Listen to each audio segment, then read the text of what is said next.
Hablamos ahora con Belén Santaolalla, es Product Manager de Transmedia. Y a lo mejor nos resulta un poco raro eso de transmedia. ¿Qué es eso? ¿Qué se esconde detrás de esa palabra? Muy buenas tardes. Buenas tardes, gracias por tenerme aquí. Gracias por aceptar la invitación. ¿Es sencillo, es complicado lo de transmedia? Pues es realmente sencillo el concepto, pero realmente complicado de explicar. Transmedia es una manera de contar historias. Contamos historias a través de un universo narrativo que se comunica a través de diferentes canales. Y hasta el día de hoy nosotros conocemos una película, un libro, un cómic.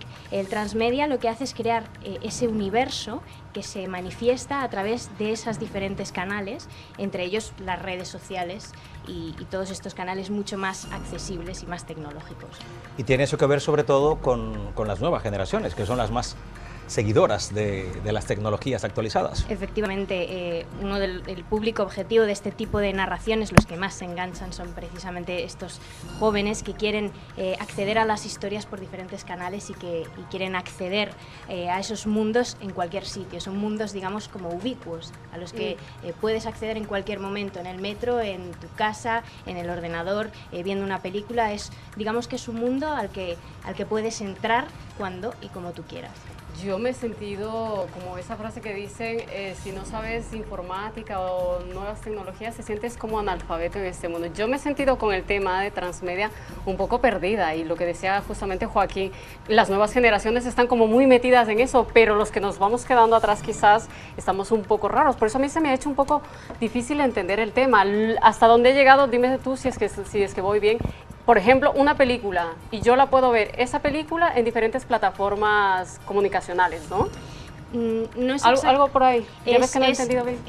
No es la misma película que la puedes ver en diferentes formatos. Digamos que has creado una historia y diferentes partes de esa historia se pueden consumir o acceder a ellas a través de diferentes plataformas. Yo puedo tener una película que nos cuenta la historia de un chico, pero si quiero conocer qué pasó con ese chico dentro de 20 años, a lo mejor hay un cómic.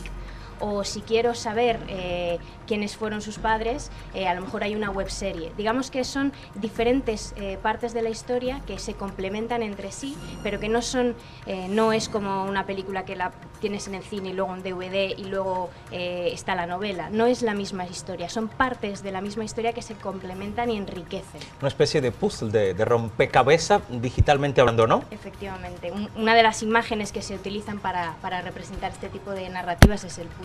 ¿Y podrías dar un ejemplo, algo que podríamos nosotros hacer una referencia, un ejemplo que se esté dando aquí justamente actualmente? Un ejemplo muy claro y muy fácil es de Matrix, que fue una de las primeras narrativas transmedia, que hicieron la película, pero también salieron los cortos de Animatrix, que eran como diferentes spin-offs de esa misma historia, pero hoy en día la historia más transmediática que más ha trascendido en España es la película del cosmonauta, que es un proyecto de crowdfunding que a través de la colaboración de la gente se creó ese universo transmedia que tenía una película, un libro de poemas, episodios web y un montón de otros elementos. Y fenómenos televisivos también están al alcance de transmedia, porque quiero recordar, por ejemplo, aquí en España Águila Roja, por ejemplo, o El Barco, que se vio también allí en América Latina, han sido llevados a esta forma de comunicación. Sí, digamos que otro de los elementos de una narrativa transmedia es la participación del espectador. Digamos que el que ve la película tiene un papel predominante y protagonista. En El Barco lo que se hicieron fueron los Twittersodios, en los cuales parte de los episodios se podían seguir por Twitter porque los personajes estaban allí.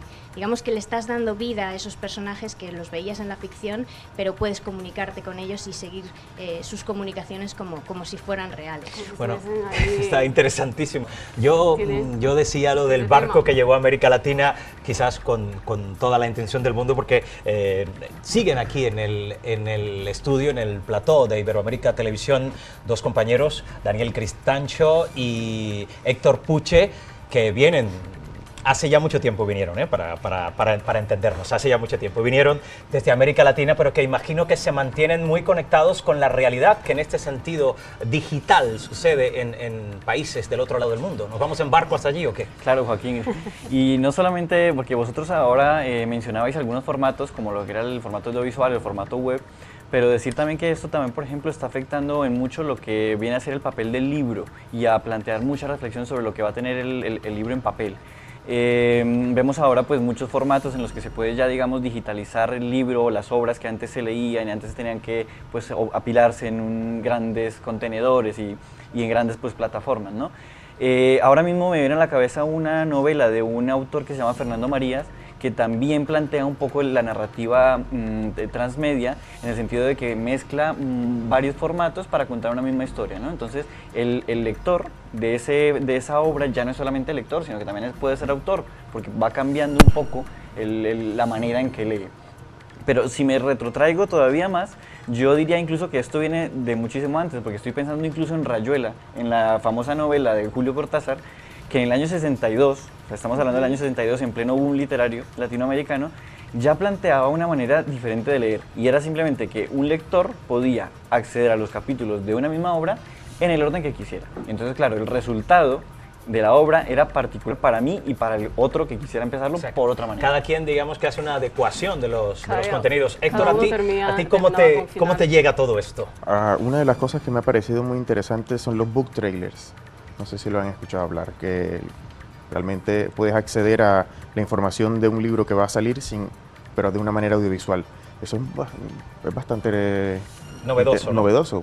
No sé si rompedor ya en esta parte de la historia de la humanidad, pero sí muy novedoso, porque puedes acceder a un book trailer desde tu teléfono, desde internet, inclusive aparte del book trailer, muchas de las conversaciones que se tienen cuando se hacen realities en televisión, por ejemplo, Fama, cuando salió lo de Fama, tú podías seguir las historias de estas personas,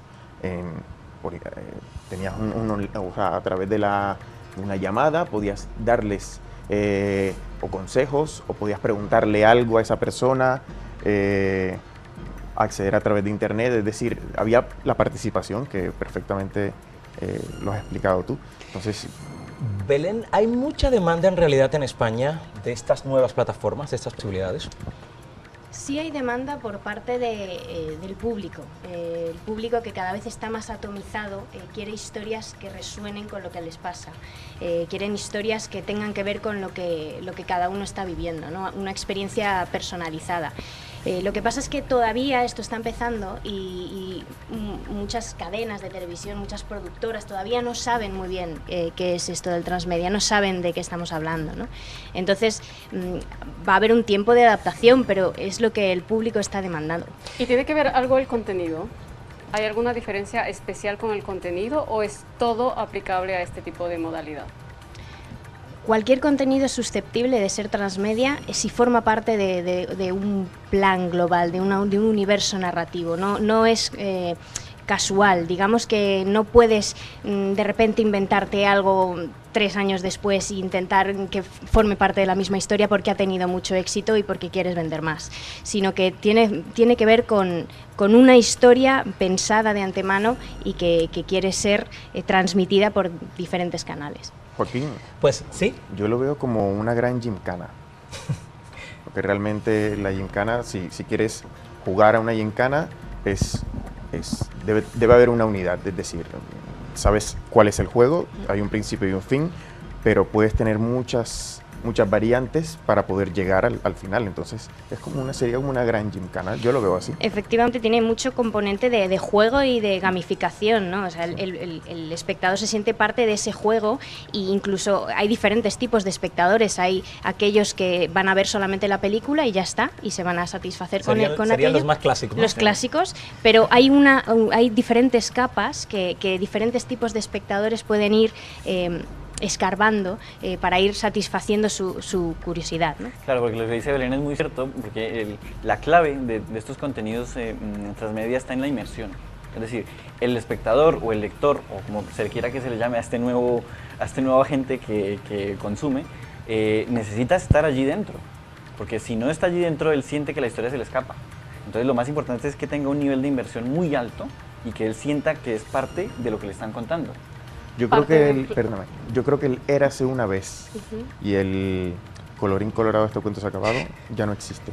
O sea, colorín colorado, este cuento se sigue escribiendo, ¿no? Efectivamente. Se sigue coloreando. Es así, porque aparte diferentes miembros del público entran a la historia por diferentes canales. No hay un principio claro y un final claro, sino que cada uno lo construye a medida de su camino. Es curioso porque ahora eres ya parte integrante, es decir, ya no solo es que estás entendiendo la historia, ya no eres partícipe de esa historia, ya no consumes solo esa historia, sino que ahora entras más allá a ser como un integrante más o un objetivo más de esa historia. Incluso hay, depende de cómo esté configurada la narración transmedia, pero hay ejemplos en los que el público decide cómo termina. Es como aquellos libros que leíamos de pequeños de Elige tu propia aventura, pues esto es, gracias a las redes sociales, algo más, una herramienta que se le da más al público para escuchar qué es lo que tiene que decir respecto a la historia y realmente influir en ella.